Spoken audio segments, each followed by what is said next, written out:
Hey. Tav and the out of this world story from our space. Sometimes relationships are more like business transactions. Today on our space, this cheater is looking to make some long-term investments. My 24 male partner, 30 female, of 4 years, had an affair with a colleague, 22 to 23 male, on a mine site. We started dating on September of 2018, on my birthday, so that day has always been extra special to me. My partner does rostered work. She works 8 days on a mine site and is back 6 days off. I work a decent 9-to-5 job, so we are both pretty well off. She's also an international resident, so I have decided to help her get her visa to stay. We applied for the de facto spouse visa at the end of 2020. For the first 3.5 years, our relationship was really good. We both loved each other, and we're doing so much together. Unfortunately, some clashes between her and my mom led to us moving out and renting a place for 6 months. She knew how to do everything. She's extremely independent, knows how to take care of a house, and cooked really good food. I, on the other hand, was a bit of a dropkick and didn't know how to do any of that properly. Mom looked after me a bit too much, which handicapped me a lot when moving out. Also, I was working every day and being very smart with her money. We never had any money problems. I was also a bit selfish as a 23-year-old who tended to spend a bit too much time at the computer and away from household chores. I did make sure I spent some time with her, though. We watched some good shows like Game of Thrones, Money Heist, and Merlin. I did, however, clean enough to ensure we get 100% of her bond money back. I did all the de-weeding by hand. After our 6-month lease was finally up, we bought a place together. This was around September 2021. She started her mining job around December of 2021. And me still being a dropkick didn't do much of the housework. Although I did learn to cook some dishes as I needed to make sure I kept myself fed while she was on site. But I still didn't do the laundry or vacuum and mop the floor because my standard of cleanliness was so much different from hers. Instead, I spent my time learning how to invest because she told me she wanted to make a lot of money. I designed an investment plan just to suit her. I enjoyed investing a lot, but not so much in cleaning. Come April 2022, she breaks down in her bedroom at my lack of help around the house. She tells me she's incredibly stressed with having to come back and do all the housework after 8 long days on the mine site. At this stage, I finally wake up and become the adult I should have become long ago. I started vacuuming and mopping the whole house once a fortnight and doing the laundry every week, making sure she has an empty basket to work with when she came back. It was like a switch was flicked in my head. I should also mention that sex was non-existent in the last year of our relationship. She didn't want to take the pill due to side effects, although she was on it periodically for the first 3 years, and we had sex then. I went to buy a pack of condoms, but then she went and hid the condoms when we were about to have sex. So I just refused to have sex with her because I didn't want to have unprotected sex and risk pregnancy. She even suggested that I take the male version of the pill that makes my sperm infertile or something. I don't even know what she was on about there. I kept up my routine, making my own lunches and maintaining the house while she was away. I finally become an adult that could survive on their own. But the relationship didn't seem to improve. Slowly, over time, she stopped cooking for me and didn't like me touching her in bed. She also gave me her cheek for kisses instead of her lips. Looking back, these were all red flags, but I was blinded by love and my desperation to save the relationship. I kept up with the cleaning and maintenance. She went back on the pill to balance her hormones, or so she claims. I tried initiating sex with her again at this point, but she refused. And then came September 17th, 2022. I was mopping the floor in my computer room and couldn't use it because the floor was wet. I went to use her laptop instead and saw everything in Messenger. She had been in a casual but intimate relationship with a man on the mine site, a little bit younger than me. The text messages were extremely explicit. I saw they had this going on since late July. I couldn't go any further back because I was about to throw up. I confronted her about it that night, and she told me she had been extremely stressed with work and had fallen out of love. I didn't understand. She loved me when I was a total dropkick. All of a sudden, I become this mature and capable adult, but she doesn't love me anymore. I was a total wreck for the next week and couldn't sleep well. I decided to call things off with her. I cannot be with someone who commits infidelity.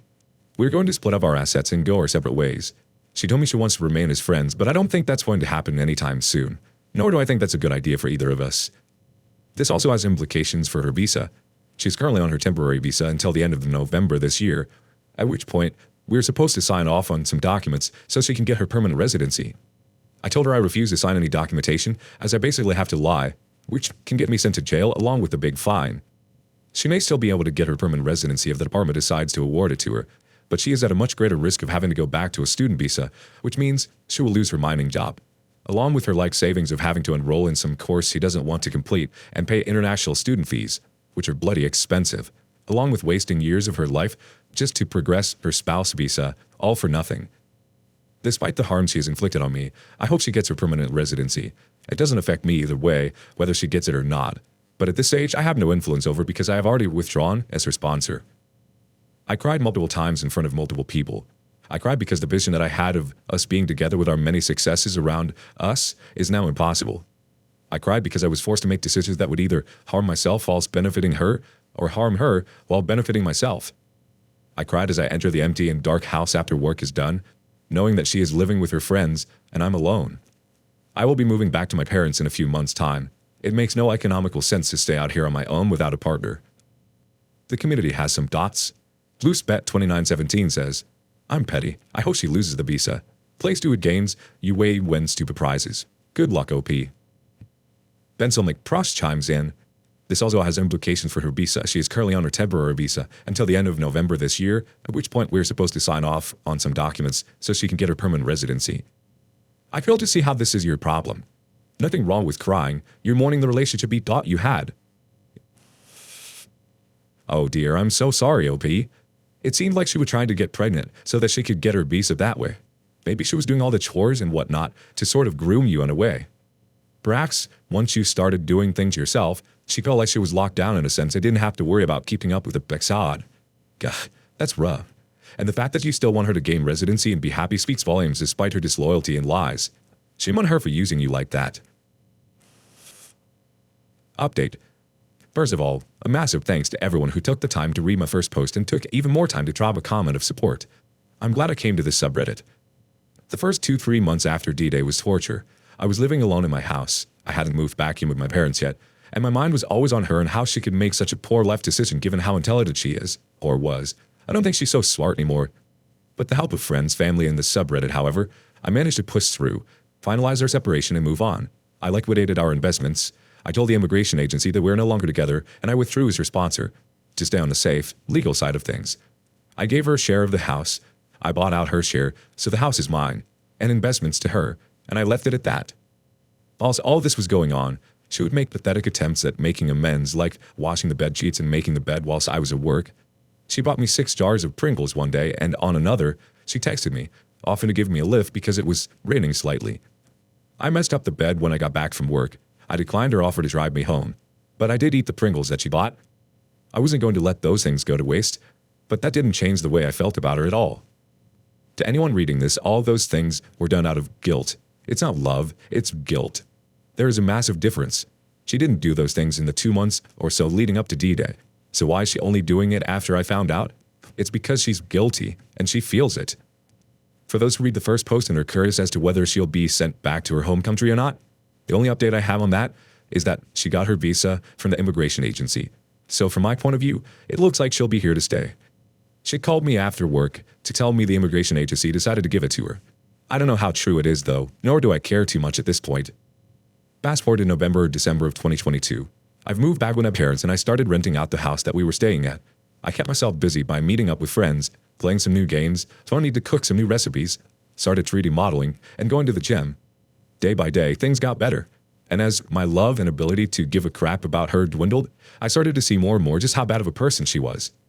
I remember how she would come back home just to pick on the smallest of things, just to make me feel bad, and to give her superficial reasons to cheat. I remember how she refused to kiss me on the lips in the last few months of our relationship. It was heartbreaking to come home after a long day of work just to have her not wanting to kiss me. I remember how she wouldn't even acknowledge me when I would walk through the front door and just sit on the bed with her laptop pretending I don't even exist. Well, that's all in the past. I have better things to do and better people to get involved with. Thanks for reading. And for those who had just gone through D-Day recently, there is light at the end of the tunnel.